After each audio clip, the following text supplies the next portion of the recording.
তো গাইস সকাল সকাল ঘুম থেকে উঠে আবার কেন আমার ঘুম পাচ্ছে। আমার সাথে এখানে এরকম হয়। এই সালমান খানের বডি দেখা যাচ্ছে। তারপরে গাইস দেখো আমাদের বাড়ির সামনে কি উঁচু উঁচু বিল্ডিং। বিল্ডিং এর জন্য আমাদের বাড়িতে রোদ প্রবেশ করতে পারে না। হ্যালো, হ্যাঁ বন্ধু বল। বাজারে চল তো একটু মাছ আনতে যাবো। আমার বিয়ে দিতে নিয়ে যাবি?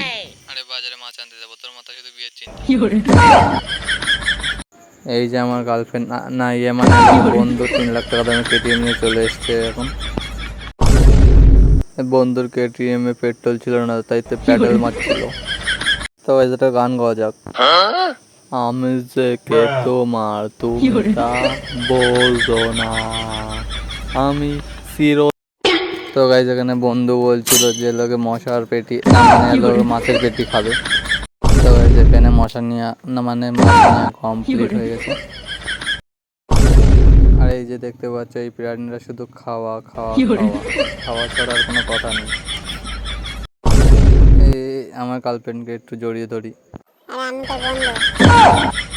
তো এখানে মশা ভাজতে থাকুক না মাছ ভাজতে থাকুক, তোমরা চ্যানেলটাকে সাবস্ক্রাইব করো আর ফেসবুক থেকে দেখে থাকলে চ্যানেলটাকে ফলো করো। দেখা হচ্ছে নেক্সট মিনি ব্লগে।